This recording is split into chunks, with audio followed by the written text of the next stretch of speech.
Praise the Lord. இயேசுவின் நாமத்தில் உங்களை வாழ்த்தி உங்கள் அன்போடு இந்த காலை உடன்படிக்கை தியானத்திற்கு வரவேற்கிறேன். பிராபனுக்கு ஸ்தோத்திரம். You are most welcome to the covenant of the day. And today is 27th February 2026 Friday. Hallelujah. லென்ட்ரிலே இன்னைக்கு ஃப்ரைடே சர்வீஸ் இருக்கும். வாங்க. அதுவும் எழுப்புதல் சுகம் ஒழிக்கும் ஆராதனை தான். அதே வேளையிலே சிலுவையின் தியானங்கள் விசுவாசத்தில் வளர வேண்டும் என்ற தலைப்பிலே இந்த வெள்ளிக்கிழமை ஆராதனை ஆண்டுடைய வார்த்தை பகிர்ந்து கொள்ளப்படும். வாங்க, ஆசீர்வாதமா இருக்கும். சரி, இன்றைக்கான வசனம் பார்த்தீங்கன்னா, ஆண்டவர் பஸ்கா பண்டிகை நினைவு கூர்ந்துட்டு அவர் அந்த இடத்த விட்டு வெளியே வர்றாரு. எங்க போறாரு? கெத்செமனே தோட்டத்துக்கு போறதுக்கு ஆயத்தம் பண்ணிட்டு இருக்கிறாரு. அதுக்கு முன்பதாக ஒரு சம்பவம் நடக்கிறது. அது என்னன்னா, ஏசாமி பாட்டு பாடி இருக்கிறாரா என்ற ஒரு கேள்விக்கு பதில் இருக்கிறது. இயேசுநாதர் பாடல் பாடி இருக்கிறாரா? பாடுவாரா? பாருங்க, அது மார்க் 14:26 வசனம். Mark chapter 14 verse 26. அவர்கள் ஸ்தோத்திர பாட்டை பாடின பின்பு ஒலிவமலைக்கு புறப்பட்டு போனார்கள். And when they had sung a hymn, they went out to the Mount of Olives. After the singing a hymn. நம்மளும் ஹிம்னல் பாடுறோம்ல. இந்த காலத்தில் ஹிம்னல் பிடிக்காது எல்லாருக்கும். ஹிம்னல் பாடல்லாம் பழைய பாடல் அப்படின்னு சொல்லிடுவாங்க. ஆனால் ஏசாமி பார்த்தீங்கன்னா, யூதருடைய பாரம்பரியத்தில் வந்ததுனால, அவர் ஒரு யூதனாக இருந்ததுனால, எல்லா சமயத்திலும் அவர்கள் பாடுவார்கள், துதிப்பார்கள். அந்த பழக்கத்தில் வாழ்ந்தவர். அப்ப பஸ்கா பண்டிகை முடிஞ்சவொன்னு ஒரு தோத்திர பாட்டு பாடுறாங்க. பாடிட்டு தான் அந்த இடத்தை விட்டு வெளியாகிறாங்க. இன்றைக்கு நம்ம மரணம், திருமணம், ஆராதனை, தேங்க்ஸ்கிவிங் எதுவாக இருந்தாலும் நம்ம பாடணும். இந்த கிறிஸ்தவர்களுக்கு நேரங்கள் தெரியாமல் பாடுவாங்கன்னு சொல்லுவாங்க. ஆனால் பாடுவது, துதிப்பது கர்த்தருக்கு பிரியமான காரியம். அதுவும் இங்கே நான் பார்க்கிறோம், கர்த்தர் அவர்கள்னா இயேசு எல்லாரும் சேர்ந்தான, சீஷர்களோடு எல்லாரும் சேர்ந்து தான் பாடியிருப்பார்கள். தி ஹிம்னல். பொதுவாக சங்கீதங்களை அவர்கள் பாடுவார்கள்.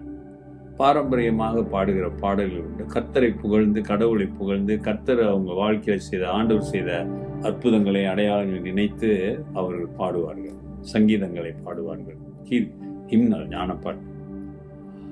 அதனாலதான் நம்ம வேதத்தில் பார்க்கிறோம், பூவின் குடிகளே எல்லாரும் கம்பீரமாய் பாடுங்கள், சுவாசமுள்ள யாவரும் பாடுங்கள். அப்ப துதிப்பது ஆண்டவருக்கு ஒரு பிரியமான காரியம்.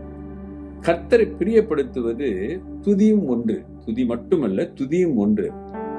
To praise God, to please God is many things you have to have things to please God, but அதுல ஒண்ணு praising, singing, praising God. துதிக்க கத்துக்கொள்ளுங்கள். ஆவியோடு உண்மையோடு துதிக்க ஒப்பு கொடுங்கள். வாயை திறந்து பாடுங்க, துதிங்க. ஆண்டோடைய பிரசன்னம் உங்களை அப்படியே மூடி அரவணைத்துக் கொள்ளும். துதித்தார்கள், எரிக்கோ மதில் இடிந்து விழுந்து, தானா இடிந்து விழுந்து. ஆமாம் தானே? ஆண்டவர் சொன்னார், நீங்க சுத்தி பாடிட்டு வாங்க, அது தானா விழுந்தார். அப்ப துதிக்க பாடுவது மட்டும் கிறிஸ்தவம் என்று நினைச்சிடக்கூடாது. இன்றைக்கு அப்படி சிலர், இன்றைக்கு அப்படிப்பட்ட சபைகள் இருக்கிறது, துதிக்கிறது தான். எல்லாத்துக்கும் துதிப்பாங்க, பாடுவாங்க, எல்லாம் ஆடுவாங்க, டான்ஸ் போடுவாங்க, எல்லாம் செய்வாங்க, அவ்வளவுதான். பிறகு அவங்க வாழ்க்கை முரண்பாடான வாழ்க்கை இருக்கும். குடும்பம் ஆண்டவருக்கு மகிமையா இருக்காது. தனிப்பட்ட வாழ்க்கை, ஸ்பிரிச்சுவல் லைஃப் பரிசுத்தம் இருக்காது. ஆண்டவருக்கு பிரியமான காரியங்கள் இருக்காது. ஆகவே துதி மட்டும் இல்லாதபடி துதி இருக்க வேண்டும் என்று நான் சொல்ல வருகிறேன். ஏனென்றால் கர்த்தர் துதித்தார். அல்லேலூயா. ஆகவே அவருடைய பிள்ளைகளாக நீங்கள் நானும் அவரை துதிக்கிற ஜனமாக இருக்க வேண்டும்.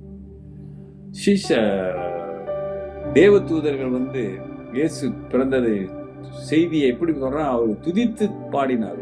பூமியின் குடிகளே எல்லாருக்கும் ஒரு மிகுந்த சந்தோஷம் உண்டாக்கும் ஒரு நற்செய்தி பாடியிருப்பாங்க.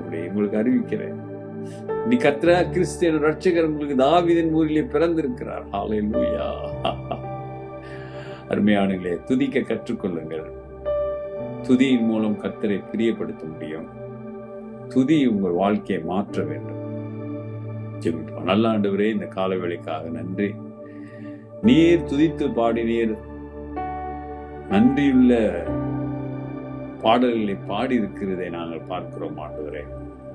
நாங்களும் முழு உள்ளத்தோடு உம்மை துதிக்க, ஒப்பு கொடுத்து அர்ப்பணிக்க உதவி செய்யுங்க. இதை கேட்டுக்கொண்டிருக்கிற பிள்ளைகளுடைய துதிகளை நீங்கள் ஏற்றுக்கொள்ளுங்க. உன் நாமத்திலே ஆசீர்வதிக்கிறேன். துதிகள் தடைகளை முறியடிக்கும். அவர்கள் வாழ்க்கையில் இருக்கிற தடைகள் எல்லாவற்றையும் இயேசுவின் நாமத்தில் முறியட்டும் ஆண்டவரே. I rebuke all the hindrance, Lord, in Jesus' name. Take away. நாமத்தை மகிமைப்படுத்துங்க இயேசுவின் நாமத்தில் பிதாவே, ஆமென். நமது ஆண்டவராகிய இயேசுவின் கிருபை, பிதாவின் அன்பு, பரிசுத்தாவின் ஐக்கியம் உங்களோடு உங்களை ஆசீர்வதித்து காப்பதாக. என் ஆத்துமாவே கர்த்தரை ஸ்தோத்திரி, என் முழு உள்ளமே அவர் பரிசுத்த நாமத்தை ஸ்தோத்திரி. என் ஆத்துமாவே கர்த்தரை ஸ்தோத்திரி, அவர் செய்த சகல உபகாரங்களை மறவாதே. ஆமென். டியர் பிரதர் சிஸ்டர், சகோதரனே சகோதரியே, நீ துதிக்கிற மனிதனா? Are you really worshiping man? Take care and God bless.